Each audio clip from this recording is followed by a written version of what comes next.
Thailand protests continue for fifth day, stretching beyond Bangkok. Here's a summary of the article. The current cycle of confrontations began before dawn Thursday, when police broke up an overnight rally outside Government House, which hosts the offices of Prime Minister Prayuth Chan-o-cha. 6B1FDAD 6-60B54903B226-20E1F69526C6 protesters ignored the emergency decree and gathered on Thursday night in large numbers at a major intersection in Bangkok's central shopping district.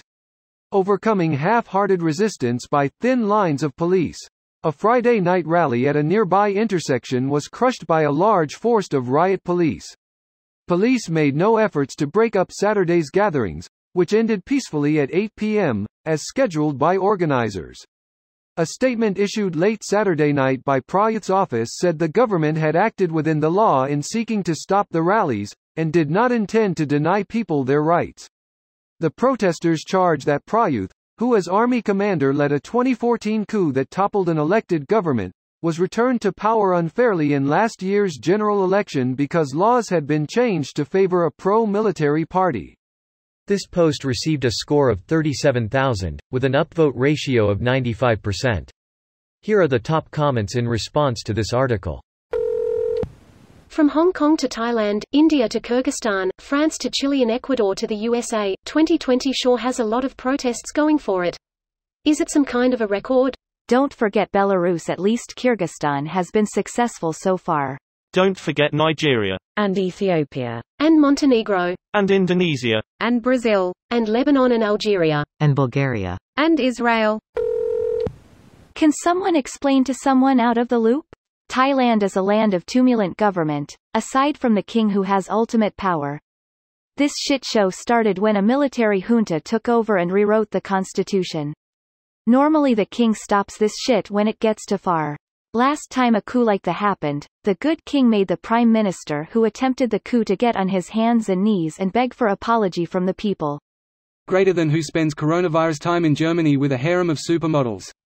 Worth mentioning, as well, that due to the extremely draconic lèse majesté laws, even saying something like this about the current king could put you in jail. Really? There's no negative connotation. That's literally the fact. That's like, the blue whale is the largest animal.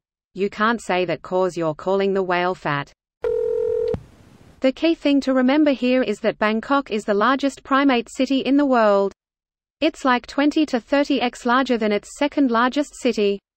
So anything that happens in Bangkok is really happening in all of Thailand. Edit, calling a city a primate city is not a racist term, it has to do with it being the primary city. Protests are happening in every other city in Thailand. I live in Udon Thani, a much smaller city. We had protests last night. I believe that, and I'm not saying the protests aren't happening in other places. That is interesting to note that it's widespread all over the country.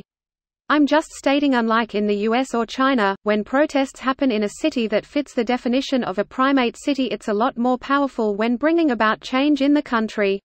So if you have widespread protests in Khartoum, Sudan, which is a primate city, then it's easier to affect the power structure and apparatus of state control. At that point it doesn't necessarily matter what's happening in Port Sudan. Bangkok contains about 1/4 the population, and a lot of the wealth. The populist candidates promise all of Bangkok's tax money to the provinces and win in a landslide again and again. It's interesting to think about wealth in Thailand though. That's basically a month's salary per person in Thailand. This video was automatically created by Reddit to speech. The article and comments in this video were selected from Reddit according to their upvotes, and any paraphrasing was performed by smmry.com, without any human intervention.